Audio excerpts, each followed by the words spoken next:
इससे बढ़कर इस जमीन की शान क्या हो सकती है कि मेरे आका मुस्तफा जाने रहमत को ठंडी ठंडी हवाएं आशिकों की अगर कहीं से पहुंची है।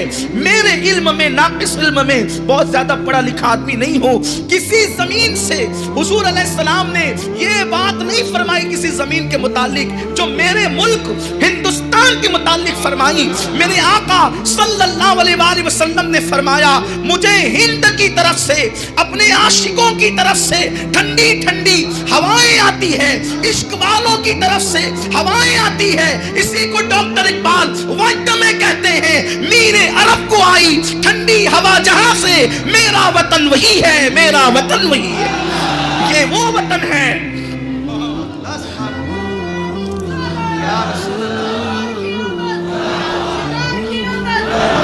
ये वो वतन है जहां से इश्क की खुशबू, जहां से ठंडी हवाएं मदीने मुनव्वरा तक पहुंची है। अल्लाह अकबर, यहाँ की हवाओं का असर तो देखो, हवा यहाँ से चलती है और मदीने मुनव्वरा में पहुंचती है और सरकार फरमाते हैं आशिकों की तरफ से खुशबू आ रही है, आशिकों की तरफ से हवाएं आ रही है। पता चला यमन वालों को चादरें दी, वो भी मुबारकबाद के मुस्तहिक है। शाम वालों को दुआ दी, वो भी मुबारकबाद के मुस्तहिक है। नजद वालों को दुआएं ज़रर दी, उनका अपना मामला है।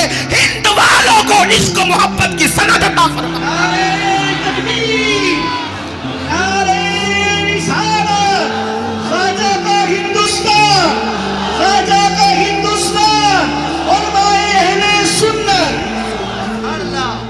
हुजूर ने फरमाया आशिकों की तरफ से आ रही है ठंडी हवाएं, आशिकों की। अरे वो शाह कौन थे, उनको मैं नामज़द तो यहाँ नहीं कर सकता, लेकिन पूरे वसूख के साथ जिनके नाम ले सकता हूँ, जिन आशिकों की तरफ से ठंडी ठंडी हवाएं पहुंची थी, उसी आशिकाने रसूल में कोई दाता अली हजवरी है, कोई मोइनुद्दीन अजमेरी है, कोई बख्तियार काकी है, कोई फरीदुद्दीन पाकपटनी है, कोई अल्लाहु अकबर निजामुद्दीन महबूब लाई है, कोई साबिर कलियरी है, कोई मखदूम अशरफ समनानी है, कोई दाता अल्लाहु अकबर, कोई शाह वलीउल्लाह मुहद्दिस दहलवी है, कोई अब्दुल अजीज मुहद्दिस दहलवी है, कोई फजल खैराबादी है, कोई काफी मुरादाबादी है, कोई इमाम अहले सुन्नत इमाम अहमद रजा मुहद्दिस बरेलवी है, कोई हजरत मौलाना ज़ियाउद्दीन जयपुरी है। ये आशिकों की खुशबू पहुंची हुजूर तक। एक बात बताऊं, जब आशिकों की हवाओं में इतनी तासीर है कि मदीने तक सदियों पहले पहुंची, तो आशिकों की आवाज में तासीर का आलम क्या होगा। लोग कहते हैं सलाम पढ़ते हो तो वहां कैसे पहुंचता है, हमसे ना पूछो, हुजूर से पूछो। आशिकों की तो हवाएं भी पहुंचती है, ये हदीस के आशिकों की तो हवाएं भी पहुंचती है। जिनकी हवाओं का ये हाल है, उनकी आवाजों की शान का आलम क्या होगा। तो ये जमीन वो जमीन है जो पहले से मुंतखब है निगाहे कुदरत में। ये जमीन वो जमीन है जो मुंतखब है निगाहे रिसालत में। ये जमीन वो जमीन है जो मुंतखब है निगाहे विलायत में। निगाहे कुदरत में कैसे मुंतखब है कि जन्नत से जो पहला आदमी उतारा वो किसी और मुल्क में नहीं, वो मेरे मुल्क में, आपके भारत में, हमारे हिंदुस्तान में उतारा। पहला आदमी जो उतारा आदम, जिसे बल्कि आदमी जिसके तुफैल लोग बने हैं उस आदम को उतारा। आदमी तो बाद में हुए, आदम पहले हुए ना। और फिर मैं बहुत दूर से और देर तक नहीं ले जाऊंगा आपको, इतना जरूर कहूंगा, यही वजह तो है कि सबसे पहले नूर मुस्तफा अगर किसी जमीन के खित्ते ने देखा तो वो अपने हिंदुस्तान के खित्ते में देखा। नूर मुस्तफा पहले खित्ते हिंद ने देखा। कैसे? आदम आए तो खाली हाथ नहीं आए, पेशानी में नूरे मुस्तफा लेकर आए। तो आदम की पेशानी सबसे पहले जिसने देखी वो हिंदुस्तान की जमीन ने देखी।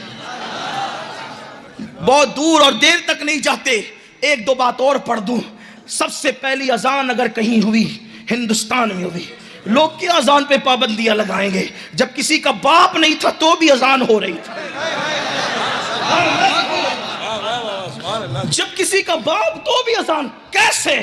पहली अजान देने वाला इस जमीन पर कोई इंसान नहीं, कोई मौलवी मौलाना नहीं, सबसे पहली अजान जिसने जमीन पर दी है, कुर्बान जाए हिंद की जमीन के एजाज पर, इसके मुकद्दर पर पहली अजान जिस मुअज्जिन ने यहां दी है वो है कौन? उसका सुराग लगाओ कि जब आदम जमीन पे आए अंधेरा ही अंधेरा था, तारीकी तारीकी, सन्नाटा सन्नाटा था, जन्नत में उजाला था, जन्नत में जो है वो चहल पहल थी, जन्नत में बहारें थी, जन्नत में बाग थे, जन्नत में खुशबू थी, यहाँ अंधेरा तारीकी, दिल घबरा रहा था। कुदरत का दरियाए करम जोश में आया, फरमाया जिब्रील जा आदम के खड़े रहकर, आदम के करीब खड़े रहकर अजान दे ताकि मेरा आदम अजान सुने तो उसको सुकून मिल जाए। आदम थे हिंद में, जिब्रील आए हिंद में, और मुस्तफा जाने रहमत का वो नगमा अशहदु अल्ला इलाहा इल्लल्लाह अशहदु अन्ना मुहम्मद रसूलुल्लाह सबसे पहले अजान की शक्ल में अगर कहीं पे गूंजा है तो हिंदुस्तान की जमीन पे गूंजा।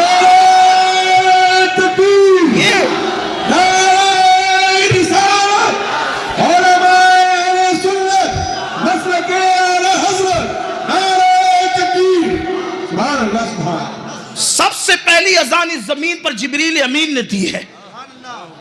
अजान के कलमात बाद में आए, जिब्रील ने हिंदुस्तान में अजान पहले दी, और अजान के कलमात कभी नहीं बदले। नबियों की शरीयत बदली, अजान के कलमात नहीं बदले, क्योंकि अजान सिर्फ उम्मत मोहम्मदिया की खुसूसियत है।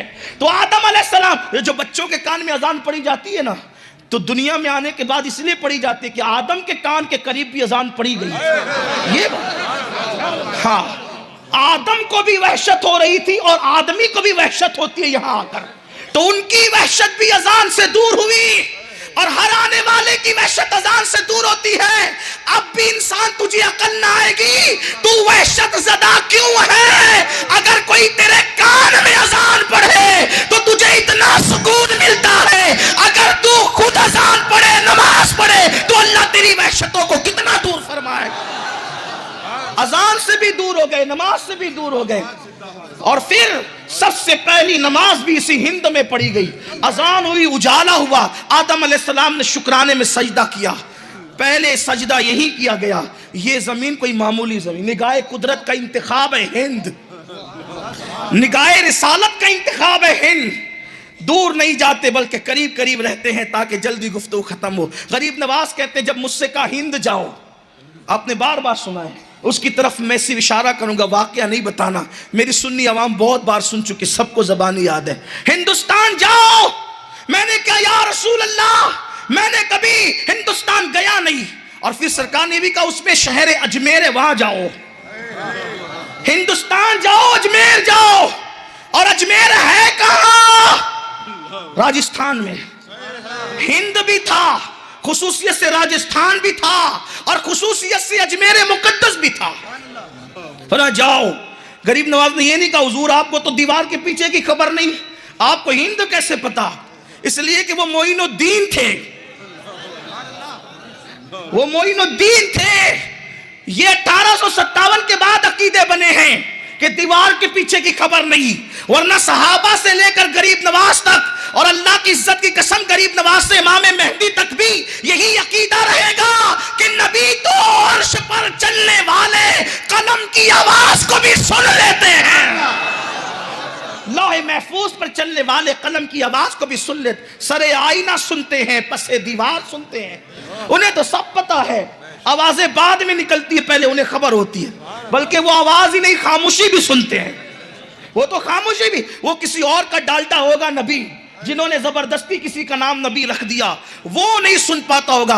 अपना नबी तो पत्थरों की जबान भी समझते हैं, दरख्तों की जबान भी समझते हैं, हिरनी की जबान भी समझते हैं। इसीलिए मेरे इमाम कहते हैं और बड़े मजे में फरमाते हैं, कहते हैं अपने मौला की है बस शान अजीम, जानवर भी करे जिनकी ताजीम, संग करते हैं अदब से तस्लीम, पेड़ सजदे में गिला करते हैं।